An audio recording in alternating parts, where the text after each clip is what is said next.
What a grand final we are set for in Ross the Boss, thanks to PointsBet, Ross. The two coaches, we've got Melbourne and the Western Bulldogs, two very, very different styles. We've got Bevo, who's won one before from outside the top four, versus Simon Goodwin, who was under the pump last year, and he's got Max Gawn, his leader. They've got two very, very different styles. I'm interested to see how you view both these coaches. Yeah, well, particularly I've got confirmation bias. I think sitting in the box, you see everything, collaborate, send the message down. But Simon all year and the last 2 years has been on the ground. But you're going to have momentum swings. You're going to have adjustments. And I think it's the greatest test, the fiercest test of coaching from the boundary, because there's no doubt you can't see everything.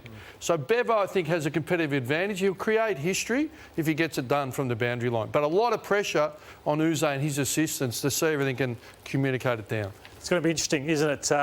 He's obviously done it all year, so he has a real faith in his style, doesn't he? Simon Goodwin. Yeah, and renowned. Simon Goodwin has, but Beveridge renowned match day tactician and adjustment. So I want to talk about what Bevo did. I think his team's become the hunters. They've thought, OK, we've done it the hard way. We've had to come from outside the top four, but last week they set a real trend, and I can see them going after the D's, one game in 28 days. Yeah, and I think they've been the best starting team all year, winning first quarters. You win the first quarter, it's 90% your way, let alone grand final day. But you're right, they go out, they throw the first punch, they're not reactive, they're proactive, and they put scoreboard pressure on. So it can blink. And it's like the Collingwood grand final took the Eagles the whole of the three quarters to catch up that 6-goal jump. Ross, you must be tough. You must be tough to win a premiership side. There's no soft premiership team, and both these teams have done exceptionally well this year to get to this point, and their two styles stack up, don't they? Yeah, well, you don't fluke grand finals, do you? So let's just have a look. So home and away, points 4, and you've been on Melbourne not being able to score heavily, but they're fifth, and they elevated it, by 19 points, 24 points in the final series. So number 1, attack, and number 1 against. So consistent all year defence and improve the attack. And the Bulldogs. And I think they'll score well because second all year and second. So it's really their defence they've improved. They've improved it by 15 points and elevated themselves. So it's clearly based on for and against scores. We've got the two best teams. Ross, we're also talking about the Dogs' shift in play, and we want to take a look at what the Western Bulldogs have done here. And this is rounds 21 to 23. We saw they were in a hole. Essendon, Hawthorn, Port Adelaide. The way the clearances, they were in trouble. Their star-studded midfield wasn't going well. They've gone from -8 to +8. Contested possessions, how you win big games of football, -2, smashing teams +21 through the finals. All of these points from stoppage, -18 now, +34. And these are two areas you've seen a change as well. Yeah, and it's sort of the game trend. But I'll just take you back to the slide before. I missed the contested ball. Yeah. So both of them were +8, +9 in the top 4, but they've elevated to +21 and +25. They're big numbers. So we talk about finals and the pressure and the intensity. Contested ball, there's a premium value on it, and they've been able to elevate themselves. But if we go back, the Bulldogs have adjusted to that pressure. So their contest has gone up, but their kick-to-handball ratio, they're almost 1-to-1, one handball to one kick.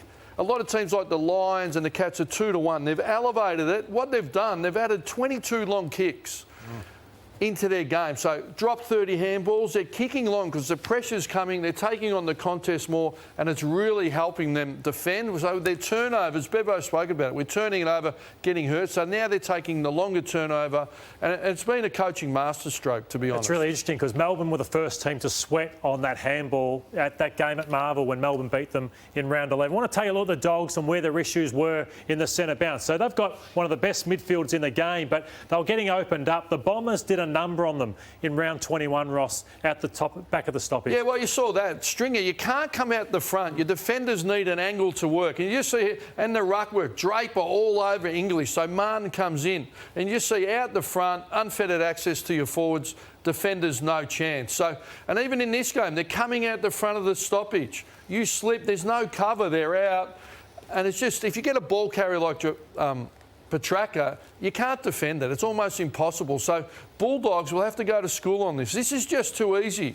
And this setup, you can just see Geelong had an offensive triangle manning them up. Bulldogs, they roll, they have a defensive triangle, they'll have cover. And we may have Hunter talking about if they're going to exit it, they've got to exit wide or backwards. They can't come through the front. And we'll have a look at a clip. We'll highlight what the Bulldogs might do. Ross, show us now what the Western Bulldogs like to do, because Melbourne are very, very good around the stoppage. You can't really beat them one-on-one, but show us what the Dogs like to do. Well, we saw Melbourne coming out in equal numbers, and the Cats held 6 forwards, but it's a numbers game. So Bevo and his match committee, they've got a big decision. Port were a great stoppage team. You can see here they've brought up Bailey Smith, high forward, and I think that's Trelaw. So the 2 forwards, and you can see Byrne-Jones there saying, so I think it's Houston, get back and be a drop-off player. But what they're saying is, we know you're good here, we'll stop your exits, we'll force you wide, and we'll take the +1 against you. So have a look at this, that's Hunter there, they've got it all covered. If we let this roll, they'll also come out through the front here, the Bulldogs themselves. But you can just see, they've got the numbers, and they come out, and you can see Port here, and that's the decision. We had a discussion, didn't we? So are they prepared to have the numbers to stop the stoppage to potentially give lever? Yeah. That's the decision, and that's almost the biggest decision. I admire what they did against Port because most teams wouldn't give Port that, but they chose to and it worked for them. So Luke Beveridge has the decision. Do I have extra numbers at the stoppage to support me against Oliver and Petrarca, or do I leave Lever or May behind the ball? So that's going to be fascinating going into this grand final. And the key to that is Bulldogs were able to contain Aliir, like they got him accountable. But Lever and Melbourne are very good at being organised and shuffling to make Lever the 3. And Ross, big decision. You've spotted that the Dogs are kicking longer now, more so than shifting the ball around by hand. Yeah, and I think this same clip is a really good example where they've dropped the 30 handballs, and it's dictated by pressure, but they have adjusted, and it's significant numbers. So if we stop it there, you can just see that's Trelaw and Bontempelli. Previously, they'd use that chain handball, but they know they've been getting stripped and going the other way, so they're taking the longer option. Maybe in the dry, over at Optus Stadium, they might use the chain. So if Lever's dropping off, they might use the outnumber to draw him back out. But some big decisions. Yeah. It sounds like it's the most important decision, where they put their numbers. Yeah, it's going to be amazing, the strategy, and they've had 2 weeks to think about it. Now, we're going to look at some of the matchups in this big grand final. Gawn is just about the most important and influential player on the ground, and Lachie Hunter had this to say over the last couple of days, which raised our eyebrows. You know, you can't just allow him to have a free run over the ground at every point. And to make him exert as much energy as he can pretty much at every chance. Obviously that can limit his influence at times. If you can nullify him at the stoppage and get in his way there and stop it right as he's trying to start, that probably gives you the best chance of stopping him around the ground with those contested marks. Now, Lloyd, I noticed a few weeks ago on the Football Show, you spoke about Max Gawn, how Port Adelaide attacked him early in the year. Maybe teams need to start doing it. So that's an interesting clip. Maybe they've been listening. Well, we got that vision out, Ross. So this was round 1 2 years ago. So here's the odds, obviously, in the grand final. Melbourne, $1.67. The Western Bulldogs, $2.25. Well, maybe if they see these footies, they might change those odds. So this is the game. This is when Butters, Rosie and Duursma are playing their first game.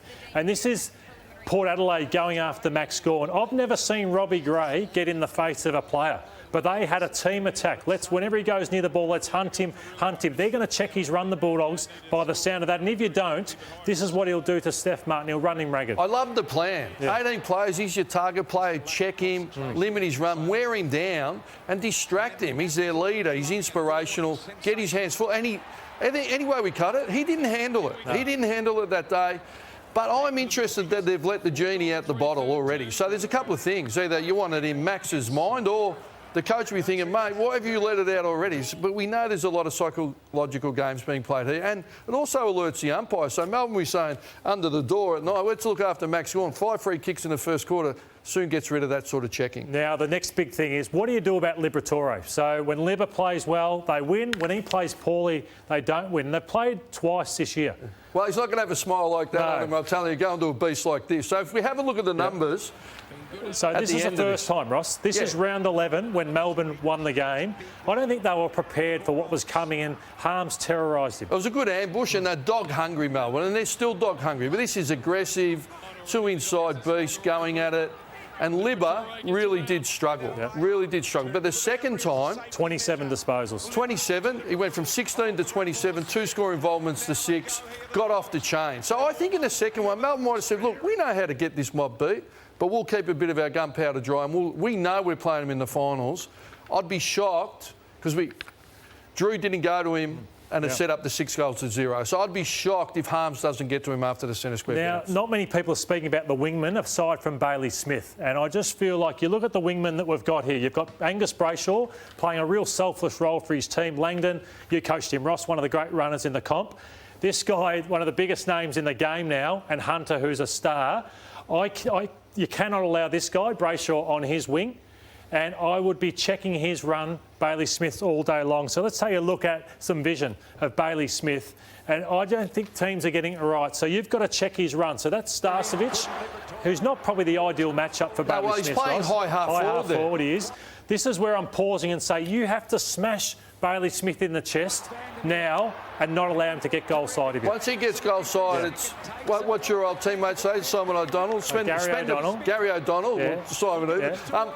Penny. Spend a penny, save a pound. Shut the gate early or chasing him for 200 metres. But what I do know about Ed Langdon, he runs as hard defensively as he does forward. So that's the query on Bailey Smith. Can Bailey, I think Ed will do the job defensively, but will Bailey chase Ed back the other way? Yeah. That's the question mark I've got. Yeah, it's good. And we're throwing one last item up, which is very, very different. This man, Petty to Norton. So everyone will think it's Stephen May. I'm just wondering, I saw something in this man on Tom Hawkins last week, which I really love. So this could be May having his hamstring tested out early in a grand final.